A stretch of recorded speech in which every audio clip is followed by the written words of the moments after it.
For the season premiere of Kenny's Two Pennies, ALCOA presents... Oh, wait a minute. That tin can company from Messina doesn't sponsor me. Well, let's just say this. I present a fantastic finish.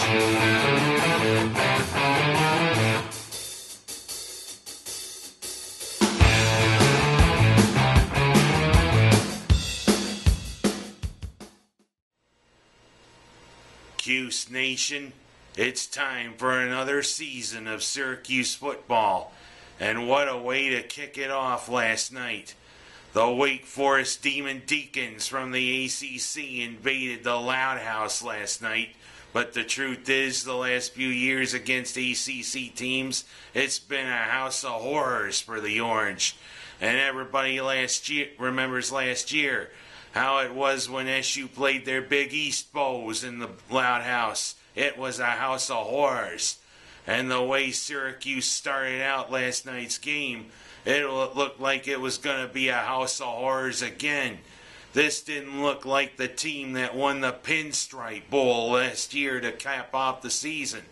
As you know, instead of looking like a pretty good football team with some of their great offensive stars coming back, minus Marcus Sales, who decided to shoot himself in the foot because he decided to dabble with drugs, and also because of the graduation of Delone Carter.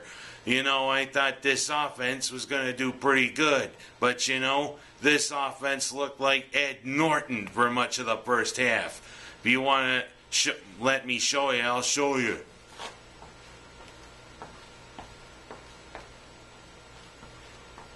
That's the way he looked like. They looked like they were somnambulists last night. And for those of you who are vocabularily challenged, they were sleepwalking for much of the first half.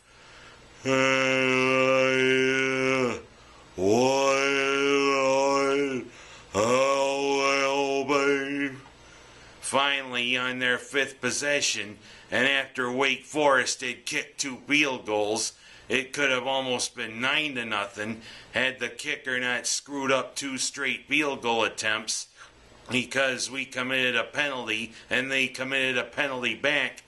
We then took the lead for all of 9 seconds. Nick Provo showed he wasn't from Utah on a nifty catch and run to the end zone. Some nice moves for the big guy as he piled into the end zone, giving the Orange a 7-6 lead. But as I said, it lasted all of 9 seconds, because then Krautman poots the ball out of bounds on the ensuing kickoff. And then all of a sudden, on a play-action fake, Tanner Price, the Wake Forest quarterback, delivers a perfectly thrown play-action pass for a 13-7 lead. And then later on in the second quarter, what a nice little lazy arc he threw on that ball for a touchdown. Almost a wounded duck, except Antoine Bailey didn't throw it. And how about Mr. Bailey, folks? Boy, he took a while to get going, but once the second half started, he started to serve up a little Irish cream, especially on that nifty touchdown run. It first looked like his butt bounced before he crossed the line, but he got the ball over the plane. But you know, everybody doesn't want to talk about him. They want to talk about Kim Kardashian and her assets, if you know what I mean. But that was a nifty little touchdown run, making it 20-14. Back come Wake Forest, getting a touchdown but blowing the extra point. The doink off the upright.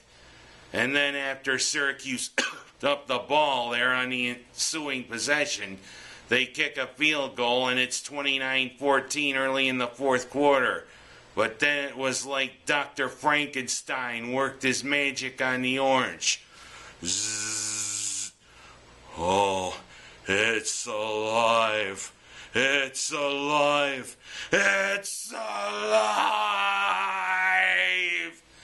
And that's what happened with the Orange midway through the fourth quarter. They came alive.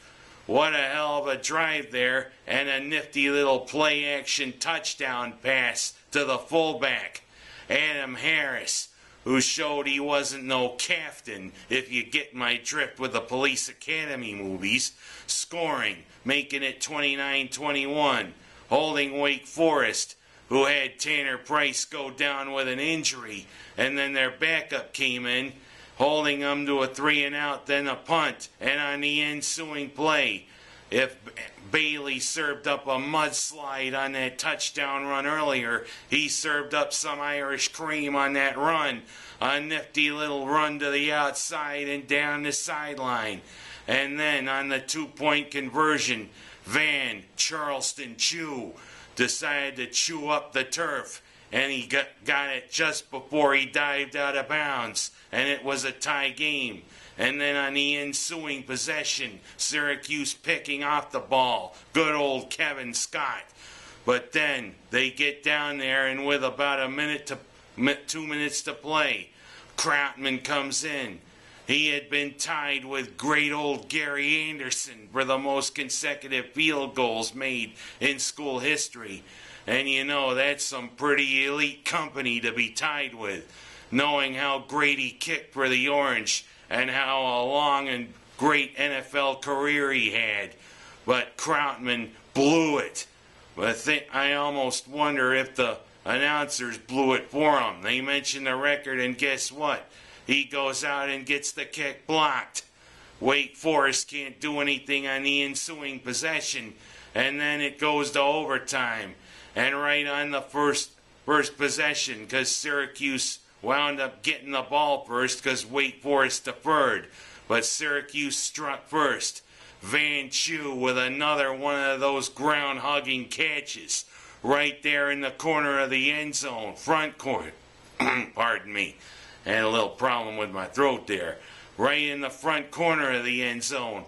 And you know what? He looked like a Chevy van catching that ball. But that was all right with me. Because you know what? Syracuse went out and they held Wake Forest. And on 4th and 4, Wake Forest throws the pass, but the receiver decides to push off. And when he commits that, ball game's over. What a hell of a way to kick off this season, Orange fans. 36-29. We finally get out of purgatory with the ACC there in the Dome. And the thing is, it's only our second win in the last 19 games against ACC opponents. The Demon Deacons decided to have their little magic thing thrown back in their face. They didn't throw one of their sermons at us. But you know, for a while there, it almost worked. But good riddance, Wake Forest. See you later. Because who's next? It's going to be the FCS Rhode Island Rams coming into the Loud House. An easy win, if you ask me, but you know, sometimes those FCS teams can come up and bite us. Heck, Rhode Island, a few times their basketball team has bitten us in the NCAA tournament and when we played them in the regular season. Anybody remember 1988, 1989? What a hell of a loss that was. But hey, that's basketball. This is football. And you gotta wonder if some of them New England colleges ought to be in the FBS. Hell, Massachusetts is coming to Division I next year. They're joining the MAC. But I'll be with you in a minute, man, on that one. But you know, hell of a way to start the season, Orange fans. And this is the way I start Season 4. I'm Ken Haas. That's my story. And what a way to start. Hoorah! Go Orange!